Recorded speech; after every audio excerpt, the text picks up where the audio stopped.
Friends, welcome back our channel. आप सभी का आपके अपने चैनल पर स्वागत है। और आज हम बात करेंगे एचपीएससी पीजीटी कंप्यूटर साइंस के बारे में।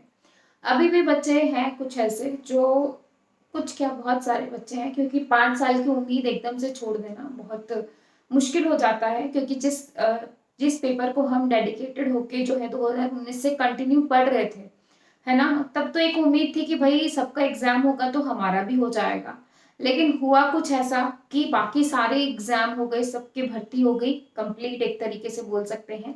लेकिन एचपीएससी पीजीटी कंप्यूटर साइंस वहीं के वहीं लटक गया। ठीक है।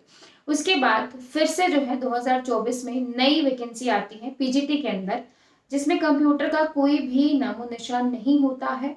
उसके बाद जो है उनकी एग्जाम डेट भी आ जाती है कि भाई स्क्रीनिंग इस दिन है, सब्जेक्टिव एग्जाम इस दिन होगा और इंटरव्यू उस दिन होगा। ठीक है। कुछ एग्जाम्स के कुछ सब्जेक्ट है जिनका डायरेक्ट सब्जेक्टिव होना था। तो ये सारी चीजें, अब ये सारी चीजें देखने के बाद बच्चे जो है वो बहुत ज्यादा मतलब एक तरीके से परेशान है कि हमारे एग्जाम में कुछ उम्मीद है या नहीं।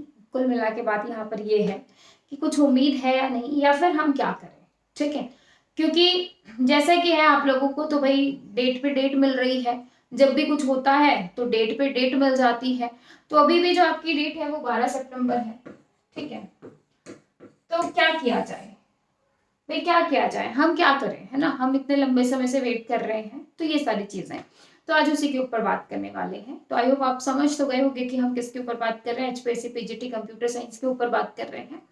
तो मैं आपको बता दूं, जो भी बच्चा जिसकी मास्टर है प्लस मास्टर है, या फिर बीटेक है, या फिर जो है जिसके पास बीएड भी है, क्योंकि हर ये सारी कैटेगरी के बच्चे जो हैं इसके अंदर इंक्लूडेड थे इस भर्ती के अंदर। ठीक है। जिनके पास मास्टर भी थी, जिसके पास बीटेक भी थी, और जिसके पास मास्टर प्लस बीएड भी थी। ठीक है। तो भाई मैं आपको यही सजेस्ट करूंगी कि इसका एग्जाम जब भी हो, भाई ऐसा तो है नहीं कि एग्जाम नहीं होगा, ये तो पॉसिबिलिटी है ही नहीं कि एग्जाम नहीं होगा। कभी ना कभी तो एग्जाम होगा। ऐसा तो है नहीं कि सब्जेक्ट को छोड़ देंगे, इतनी बड़ी भर्ती को ऐसे छोड़ दिया जाए, नहीं छोड़ा जाएगा। एग्जाम तो होगा, लेकिन वो कब होगा वो किसी को नहीं पता। ठीक है। क्योंकि अब 12 सितंबर को क्या होगा वो भी देखना बाकी है। ठीक है। या फिर वापस से जो डेट जो कंटिन्यूअस 1 साल से चलता आ रहा है वही यहाँ पर होगा, मुझे नहीं पता। लेकिन ये है कि भाई 6 महीने में, 1 साल में, या फिर जब भी है एग्जाम तो होगा।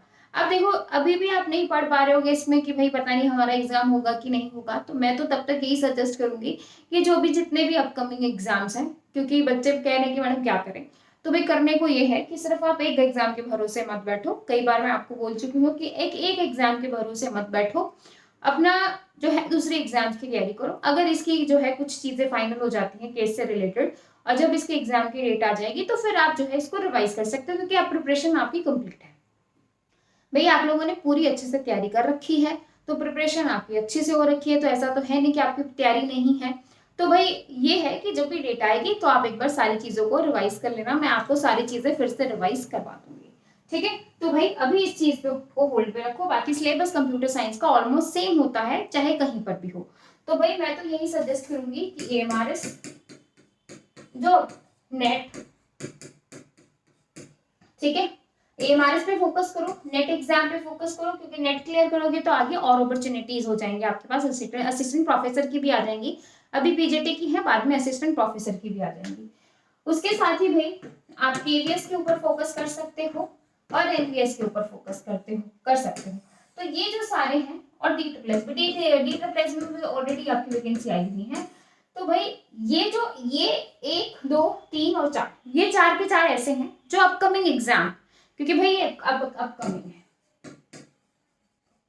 यूपी में भी नहीं पता भाई कब वैकेंसी आए, क्योंकि यूपी में भी 4-5 साल से कंटिन्यूअस बच्चे वेट कर रहे हैं, तो वहां पर भी पॉसिबिलिटी तो है यूपी में वैकेंसी आने की। बट अब देखो भाई वहां पर भी यही चल रहा है कि अभी आ जाए अभी आ जाए, बट कब आएगी वो देखनी है। ठीक है। तो एएमआरएस, नेट, केवीएस और एनवीएस, तो भाई जिसको है कि मुझे हाल फिलहाल में जॉब चाहिए, इसी साल में जॉब चाहिए, तो एएमआरएस पे फोकस कर लीजिए, एनवीएस पे फोकस कर लीजिए, केवीएस पे फोकस कर लीजिए। कंप्यूटर का सब्जेक्ट वही रहने वाला है, तो आपका सिलेबस ऐसा कुछ है नहीं कि भाई सिलेबस में कुछ चेंज हो जाएगा। भाई हाँ, थोड़ा एचपीएससी में जो है थोड़ा एडवांस लेवल है, बट यहाँ पर भी चीजें वही हैं। तो एक तरीके से ये जब आप दूसरी चीज पे फोकस करोगे ना, अब इसके बेनिफिट क्या है वो देखो। जब आप सिर्फ एक एग्जाम पर टिक के बैठे हुए तो आप नहीं पढ़ पाओगे, जब तक उसके एग्जाम डेट नहीं आएगी, या जब तक कुछ सॉल्यूशन नहीं आ जाता, जब तक कुछ फैसला नहीं हो जाता, तब तक आप बुक नहीं उठा पाओगे। लेकिन मेंटली जो है स्ट्रेस में रहोगे।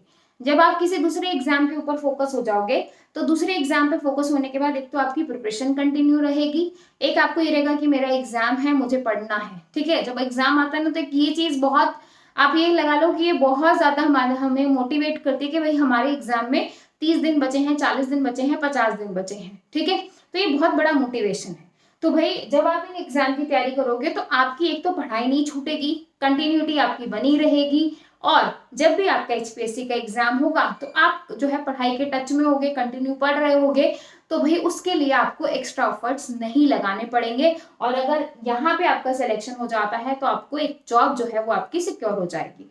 उसके साथ ही फिर जब भी उसका एग्जाम हो आप वहां पर भी जो है अपना एग्जाम दे सकते हो। ठीक है, तो ये है भाई कुछ चीजें, और आई होप आपको समझ में आया होगा कि भाई अब जो है आपको एडिशनल चीजों पे मूव ऑन करना पड़ेगा, आपको कहीं ना कहीं चीजों पे जाना पड़ेगा।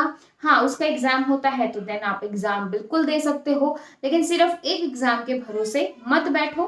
भाई ये तो मैं आपको बिल्कुल 100, मैं आपको पहले भी बोल चुकी हूँ ये चीजें, मैं आज भी बोल रही हूँ, ये एक एग्जाम के भरोसे मत बैठो, पहले अपनी एक जॉब को सिक्योर करो, उसके बाद आप एडिशनल रास्ते देख सकते हो कि भाई हमें कहाँ पे जाना है।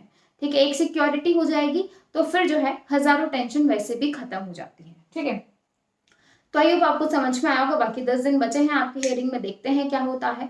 वीडियो अच्छी लगी तो लाइक जरूर कीजिएगा, और जो भी बच्चे इस एग्जाम की तैयारी कर रहे थे, किस किस बच्चे ने मूव ऑन किया है मुझे कमेंट सेक्शन में जरूर बताइएगा कि कौन सा ऐसा बच्चा है जो मूव ऑन कर चुका है, और कौन ऐसा है जो अब करेगा, या फिर कौन ऐसा है जो सिर्फ इसी एग्जाम के भरोसे बैठा है।